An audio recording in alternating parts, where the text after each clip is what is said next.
qualifier l'équipe. On vient d'arriver sur la Seine, là où demain matin il y aura le triathlon, si cette dernière est baignable. Qu'est-ce qu'on peut dire de beau? On se rend actuellement au Grand Palais, sur le pont Alexandre III. Il y a une nuée de drapeaux derrière, c'est magnifique. Le Grand Palais qui est juste là. C'est la finale ce soir du sabre féminin.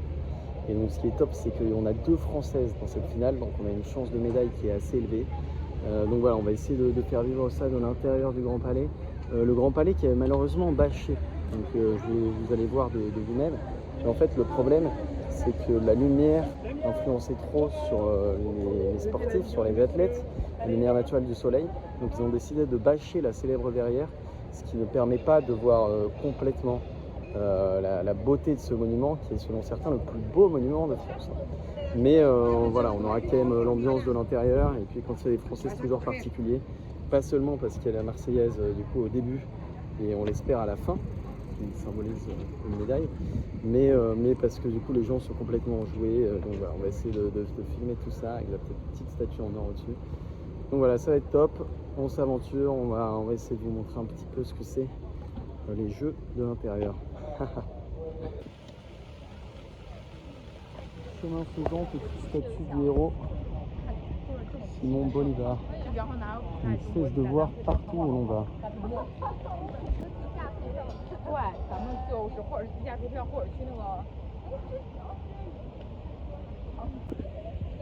À droite se découvre le Petit Palais, privatisé à l'occasion des Jeux Olympiques par Banque Populaire Caisse d'Épargne. Et à gauche se découvre une entrée. Donc c'est une entrée spectateur, comme vous pouvez voir, avec des volontaires devant. Et donc là on peut passer si on a des billets. Des billets qu'on peut acheter sur l'appli des JO et qui sont disponibles 2 heures avant l'événement. Donc c'est plutôt bien fait comme système. Vous allez présenter votre billet depuis là, sortez votre gourde et contrôle de sécurité.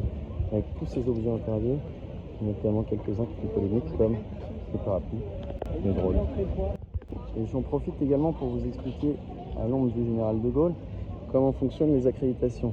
Alors, on a sur la première partie, donc ce qui est visible au premier plan, l'identité. Donc ça ne donne accès à rien, c'est juste le scanable pour savoir qui vous êtes. Ça a été checké par le ministère de l'Intérieur au cas où il y a des personnes qui veulent s'infiltrer. Donc là, on a mon statut et là, l'entreprise qui m'emploie. Top, ça veut dire que c'est un top partenaire, donc ça ne change pas grand-chose. Et là, on a l'upgrade card, donc c'est le truc qui nous permet d'accéder aux infras. On peut voir que j'ai le hall. Hall, c'est-à-dire que je peux aller partout, ce qui est vraiment cool, même voir le petit surf à Tahiti.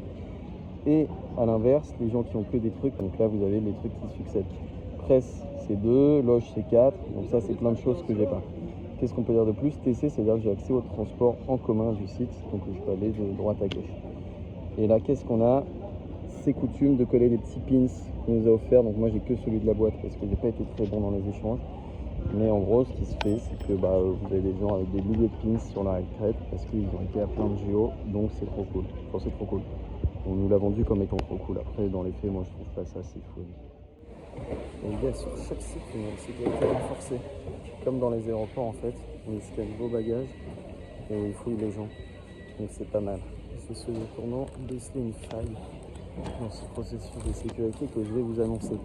Comme ils ne scannent pas l'accréditation à la sortie, c'est-à-dire que vous pouvez sortir avec plusieurs accréditations et donner à vos potes et rentrer ensuite à plusieurs dedans avec les accréditations d'autres personnes qui sont déjà à l'intérieur. Je ne sais pas si vous voyez ce que je veux dire, c'est un peu une technique classique pour essayer de rentrer en fraudant. C'est bizarre qu'ils n'aient pas pensé, donc je ne sais pas si ça marche. Mais en tout cas, je ne vais pas le tester, je ne vais pas prendre ce risque. Mais c'est dommage parce que ça pourrait être excellent de faire entrer n'importe qui dans ce lieu magnifique. Regardez ça. Oh. On est dans l'enceinte, vous voyez, c'est bâché comme je vous avais dit. Et là, du coup, on a des grands échafaudages qui nous permettent d'accéder aux tribunes hautes. Et après, on peut marcher vers la scène là-bas pour accéder aux tribunes basses. Avec toutes sortes de stands en bois qui ont été construits sur les annexes. La mascotte du JO.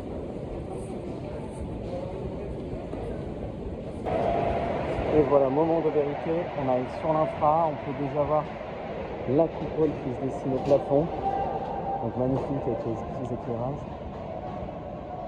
Et là, la scène principale, c'est la petite finale qui se joue devant nous. les hommes au sabre, il me semble. Allez.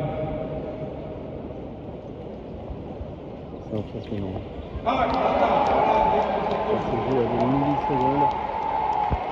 Vous avez sur les côtés tous les drapeaux, évidemment, et des écrans géants pour transmettre ça en direct. Américain contre japonais. C'est serré, hein, 19. Ça se joue au timer.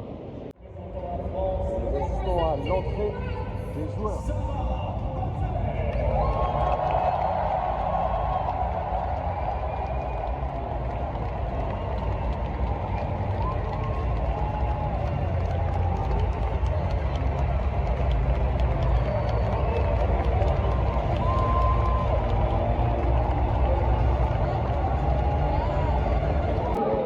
Début du match. On joue en 15.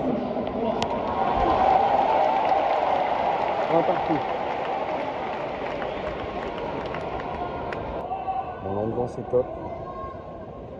7-4 pour celle de gauche. Un petit brin. On est vraiment au-dessus dans ce début de partie. Et on joue en 15. 15 points gagnés. Il y a 14-12. C'est vraisemblablement le dernier point pour la médaille d'or.